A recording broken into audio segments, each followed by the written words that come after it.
Hello students. सो आज हमारा topic है क्रॉस एल्डोल कंडेंसेशन। जैसे कि आप पहले एल्डोल कंडेंसेशन पढ़ चुके हो, सो क्रॉस एल्डोल कंडेंसेशन आज हम पढ़ने वाले हैं। ठीक है बच्चों, क्रॉस एल्डोल और एल्डोल कंडेंसेशन में क्या फ़र्क है? सिर्फ एक चीज़ का फ़र्क है कि इसमें जो आपके रिएजेंट होंगे वो डिफरेंट डिफरेंट होंगे। एल्डोल में सेम थे और क्रॉस एल्डोल में डिफरेंट डिफरेंट होंगे। ठीक है, when aldol condensation is carried out between two different aldehyde, when इसमें क्रॉस एल्डोल की बात की है, अब एल्डोल दूसरे वाली मत ले लेना। when cross aldol condensation is carried out between two different aldehyde ketones called cross aldol condensation। ठीक है, ठीक है। एल्डोल कंडेंसेशन ही है, aldol condensation carried out between two different, इसको कैंसिल कर दो, आगे लिखा हुआ है मैंने ना, टू डिफरेंट क्या है, एल्डिहाइड और कीटोन। मतलब जो सबस्ट्रेट है या आपके रिएजेंट हैं, रिएजेंट बोल सकते हैं इसको, ये अलग अलग हैं, समझ गए। पर अगर सिंपल एल्डोल होती तो रिएजेंट सेम नहीं होते, समझ गए, वो डिफरेंट नहीं होते, सेम होते। ठीक है, अगर सिंपल एल्डोल होती तो क्या होता, सिंपल एक ही रिएजेंट न्यूक्लियोफाइल बन के दूसरे पे अटैक कर रहा था। पर इसमें क्या हो रहा, इसमें ऐसा नहीं हो रहा, इसमें डिफरेंट डिफरेंट रिएजेंट है। ठीक है, जब डिफरेंट रिएजेंट है, हम सेम बेसिक मीडियम में डालेंगे डाइल्यूट सोडियम हाइड्रोक्साइड और हीट करेंगे तो हमें ये कंपाउंड मिल जाएगा। अब देखो कैसे, जब हमने एस्टल्डिहाइड और फॉर्मेल्डिहाइड को लिया तो क्या, इसका फॉर्मेल्डिहाइड का सी डबल बॉन्ड O और इसका दो अल्फा हाइड्रोजन, क्योंकि अल्फा हाइड्रोजन है ही इसके पास। ठीक है, तो ये अल्फा हाइड्रोजन देगा और ये डबल बॉन्ड O कार्बोनाइल का ऑक्सीजन देगा और डाइल्यूट बेस में हमें क्या मिल जाएगा, ये प्रोडक्ट मिल जाएगा। इसको क्या बोलेंगे हम, क्रॉस एल्डोल। समझ गए, समझ गए। और इसको क्या किया हमने, इसमें क्या किया, इसमें जो था हमने ये रिएजेंट जो थे सेम ले लिए। ठीक है, ये एल्डोल कंडेंसेशन होगी क्योंकि रिएजेंट सेम है, सॉरी रिएक्टेंट जो है सेम है। ठीक है, ये भी एस्टल्डिहाइड है, ये भी एस्टल्डिहाइड है, तो एक ने अल्फा हाइड्रोजन, एक ने ऑक्सीजन दी कार्बोनाइल की, और डाइल्यूट मीडियम में, बेसिक मीडियम में हमने सेल्फ एल्डोल करवा ली, मतलब सिंपल वाली एल्डोल करवा ली। समझ गए। अब नेक्स्ट चलो, ये वाला देखो। ठीक है, ठीक है बच्चों, ये मैंने पता क्या लिखा था यहाँ पे, ये समझ लो एक बार और चीज, कि if only one species contain alpha hydrogen then two products will be formed. अगर बच्चों, अगर एक स्पीशीज के पास अल्फा हाइड्रोजन है ना, ठीक है, तो दो प्रोडक्ट बनते हैं।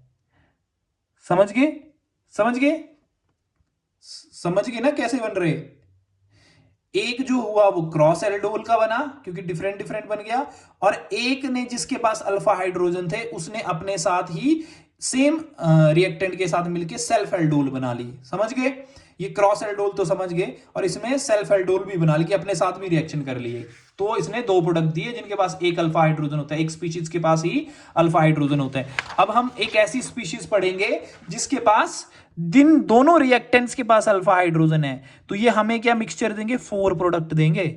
समझ गए, एक में सेल्फ एल्डोल देंगे, ये भी खुद से ही रिएक्ट करेगा और ये भी खुद से करेगा, तो एक यहां से आएगा एक यहां से, बता दिए मैंने। और क्रॉस एल्डोल में पहले ये अल्फा हाइड्रोजन देगा, ये ऑक्सीजन देगा कार्बोनाइल की, फिर ये अल्फा हाइड्रोजन देगा और ये कार्बोनाइल की ऑक्सीजन देगा। ठीक है, अब मैं आपको बताऊं क्या करूं, मैं आपको इसको करके बताऊं। देखो एक क्वेश्चन मैं आपको करके बताता हूँ, क्रॉस एल्डोल का करके बताता हूँ। ठीक है, देखो मैंने चाहा कि मैं इसके अल्फा हाइड्रोजन लूं। ठीक है, इसको मैं ऐसे कर लेता, ठीक है, कि आपको समझ आए। एस्टल्डिहाइड से स्टार्ट कर रहा हूं मैं, इसके अल्फा हाइड्रोजन लिए और दूसरे का कार्बोनाइल ग्रुप का ऑक्सीजन ले लेता मैं। देखो मैं कैसे लिख कैसे रहा हूं, आपने यही समझना है बच्चों। मेन इसमें जो गेम है वो लिखने की है, जो बच्चा शॉर्टकट लिखने सीख गया वो हो गया। ठीक है, पर मैं जस्ट आपको रिएक्शन बता रहा हूं ये कैसे हो रहा है। ठीक है, अब क्या होगा, देखो देखो देखो क्या होगा, अब इसमें वाटर निकल जाएगा। ठीक है, ये वाटर निकल गया और हमारे पास क्या आ गया, हमारे पास क्या आ गया, CH3 CH2 CH double bond CH CHO। देखो बच्चों मिला एक प्रोडक्ट, ये वाला मिल गया।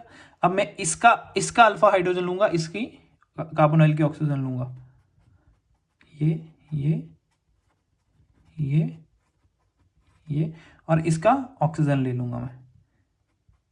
देखो लिखने का तरीका देखो कैसे लिख रहा हूं मैं। ठीक है, आप जितना आप इसको ट्राई करोगे उतना आ जाएगा आपको। ठीक है, ठीक है, ठीक है बच्चों, ये वाटर निकाल दिया। ठीक है, तो आपके पास क्या आ गया, CH3, और हमेशा पीछे से लिखना स्टार्ट करना है, याद रखना, क्योंकि डबल बॉन्ड आपको पहले चाहिए। ठीक है, आईयूपीएसी नॉमेनक्लेचर पढ़ा है ना आपने कि डबल बॉन्ड को प्रेफरेंस पहले देते हैं, तो वैसे ही आपने प्रेफरेंस पहले देनी है। तो देख लो बन गया ना। सो होप सो आपको ये रिएक्शन समझ आई हो। आप एक बार फिर गो थ्रू कर सकते हैं इस रिएक्शन के, मैं आपको दिखा देता हूं। ये देख लो रिएक्शन, समझ गए? ठीक है। सो होप सो स्टूडेंट्स आपको पूरा समझ आया है। अगर कोई भी डाउट है तो आप मेरे को पूछ सकते हैं। ठीक है student, bye bye, take care, thank you so much.